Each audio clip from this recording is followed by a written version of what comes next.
जय Hind, good evening. मैं Anil sir PCS point Patna वाला में हार्दिक अभिनंदन स्वागत करता हूं। जैसे कि आप सभी को दिखाई दे रहा होगा, आकाशवाणी समाचार 2 दिसंबर 2024। हम आज की शुरुआत करते हैं 2 दिसंबर 2024 से कि दिन भर की जो समाचार आप सुनते होंगे 20 मिनट में, 14 मिनट में, हम टू द पॉइंट्स आपको महज 10 मिनट के अंदर जो आपके डेली एग्जाम्स के लिए अति महत्वपूर्ण तो होता ही है, वह करेंट इवेंट के तौर पर यह देश दुनिया की समाचार में एग्जाम्स के पॉइंट के लिहाज से ये बताना चाहूँगा। चलिए तो स्टार्ट करते हैं। पहला पॉइंट कि सर आज है 2 दिसंबर और 2 दिसंबर को पूरे वैश्विक पटल पर एक त्रासी हुआ भारत में। सर 2 दिसंबर 1993 को, और 1993 में होता है सर भोपाल गैस त्रासदी, जो कि एक गैस लीक होता है मिसाइल आइसोसाइनाइड, जिसके कारण भोपाल के अंदर, इस मध्य प्रदेश के अंदर 3000 व्यक्तियों की मौत हो जाती है। आगे गतिविधियां बढ़ाई जाती है कि सर इस पर हम जो 2 दिसंबर और 3 दिसंबर की घटना घटी थी, 3000 से व्यक्तियों से ज़्यादा अधिक लोग मारे गए, कितने लोग इसके प्रभावित हुए हैं, उसको लेकर 2 दिसंबर को मनाया जाता है भोपाल त्रासदी जो है कि दिवस के रूप में मनाते हैं।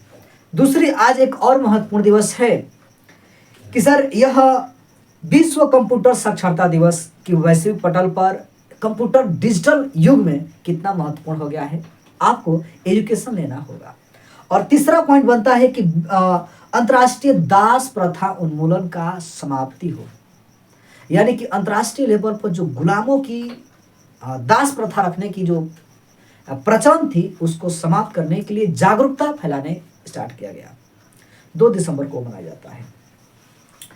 आज की जो है कि मुख्य समाचार यह है कि चक्रवाती तूफान आया है, और चक्रवाती तूफान तमिलनाडु और जो है कि पुडुचेरी के क्षेत्रों को प्रभावित किया है। उस चक्रवाती का नाम है सर फेजल। यह अधिक से अधिक मूसलाधार बारिश तो किया है। यह कराईकल और यमन के क्षेत्र पुडुचेरी को ज्यादा तबाही मचाया है। पुडुचेरी के जो मुख्यमंत्री के पद पर बने हैं एन रंगास्वामी जी ने यह नुकसान का, अगर ये बायोडाटा देखा जाए तो 100 करोड़ का अनुमान लगाए हैं, और यह केंद्र सरकार को रिपोर्ट सौंप दिए हैं। दूसरी बात हम देखते हैं कि सर महाराष्ट्र में लेकर जो चुनाव हुआ, 188 सीटों पर लेकर महायुति की सरकार बनाने की दावा पेश किया गया, और यहाँ पे देखते हैं कि भारतीय जनता पार्टी 132 सीट जीत लेकर आती है। शिवसेना एकनाथ शिंदे की जो पार्टी है 57 सीटें जीत कर आती है। एनसीपी जो अजीत पवार की गुट की है, उसमें से हम देखते हैं कि 41 सीटें जीत कर आते हैं। इतना हो जाने के बावजूद सीएम पद को लेकर जो गतिविधियां रुक नहीं रही है। भले ही स्टेटमेंट दे दिया गया है कि सर 5 दिसंबर 2024 को शपथ ग्रहण समारोह होगा, भव्य होगा, प्रधानमंत्री के लीडरशिप में, ये सब चीजें गतिविधियां हैं, लेकिन इस गतिविधियों को समाप्त करने के लिए भारतीय जनता पार्टी ने विजय रूपाणी और निर्मला सीतारमण के पर्यवेक्षक के रूप में नियुक्त किया है, और इन सब को ये सब डीलिंग करने का कार्य करेंगे। देखेंगे अगला महाराष्ट्र का राजा किंग मेकर की भूमिका अदा कौन पेश करता है, क्योंकि अजित पवार और एकनाथ शिंदे की जो स्टेटमेंट है थोड़ी सी हलचल मचाते हुए नजर आती है। लास्ट पॉइंट देखते हैं सर कि संसद का शीतकालीन सत्र जब 25 नवंबर से चला और 20 दिसंबर तक चलने वाला है, 5 दिन का समय बीत गया, 7 दिन का, और लेकिन जो इस पर गतिरोध उत्पन्न हो जा रहा है अडानी को लेकर, और सर जो उत्तर प्रदेश में जो घटनाएं घट रही हैं, इस पर सरकार बात करने को लिए तैयार नहीं हो रही थी। अंततः लोकसभा स्पीकर ओम बिरला साहब आते हैं और एक ही टेबल पर विपक्ष और सत्ता पक्ष के जो लीडर होते हैं उनको बुलाते हैं और बताते हैं कि किस प्रकार से आपकी बातों को मानने के लिए हम तैयार हो जाएंगे।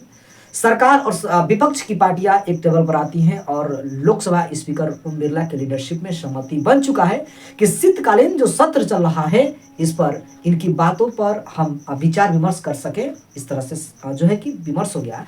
जो संविधान के आर्टिकल 85 की बात करता है कि सर ये जो संसद का सत्र है वो 3 होता है, बजट सत्र उसके बाद मानसून सत्र और शीतकालीन सत्र, ये गतिविधियां चर्चा में चल रही थी। आगे की बातें हो रही है कि सर नरेंद्र मोदी भाई साहब, ये संसद के लाइब्रेरी भवन के जीएमसी में एक हिंदी फिल्म आती है द साबरमती रिपोर्ट्स, और इस साबरमती जो फरवरी 2002 की गुजरात ट्रेन जो घटना हुआ था उस पर आधारित है। और इस सोशल मीडिया प्लेटफॉर्म पर मोदी जी ने इसका सराहना भी किया, जिस फिल्म के निर्देशक के रूप में विक्रांत मेसी जी ने पीएम नरेंद्र मोदी वह मंत्रिमंडल के जो कैबिनेट स्तर के मंत्री है राजनाथ सिंह से लेकर जो अन्य गणमान्य मंत्रियां हैं, इनके साथ में विक्रांत सेठी जी देकर मूवी एक साथ में देखें लाइब्रेरी भवन में। और उन्होंने कहा कि यह सौभाग्य है मेरा कि प्रधानमंत्री नरेंद्र मोदी जी के साथ हम जो है कि यह मूवी देख रहे हैं, और यह सच्ची घटना है। जो इस प्रकार से गतिविधियां हुई, दंगे हुए, उसका यह जो है कि देखा गया। तो आज इस तरह की गतिविधियां तो दिखाई गया जो दिल्ली के क्षेत्रों में और पंजाब के क्षेत्रों, हरियाणा के क्षेत्रों में जो पलानी जलाने की मुद्दा हो रही हैं, और जो प्रदूषण को लेकर बहुत जो है कि सुप्रीम कोर्ट ने इस पर डिसीजन मेकिंग किया है, और इसमें ये सब गतिविधियों पर नजर बनाई हुई है। यानी कि मिला जुला कर सुप्रीम कोर्ट के मुख्य न्यायाधीश के रूप में संजीव खन्ना जी जब नियुक्त किए गए हैं, वो चर्चा का विषय है। तो आज के सेशन हमने पूर्ण रूप से बताने का प्रयास किया अपनी भाषा में, टोटी फूटी भाषाओं में। अब मैं देखता हूं कि आपके एग्जाम्स के लिए जो इम्पोर्टेंस था, यह कितना तक सफलतापूर्वक होता है। आप सब एनालिसिस कर लिए होंगे कि यह कितना इंपॉर्टेंट रहा, आपके एग्जाम्स के लिए कितना इंपॉर्टेंट रहा। आप सभी कमेंट करके बताइए कि यह जो मेरा सेशन चल रहा है आकाशवाणी समाचार फॉर एग्जाम्स फैक्ट, यह कितना लाभदायक है। मिलते हैं नेक्स्ट सेशन में, तब तक टेक केयर। जय हिंद, शुभ रात्रि।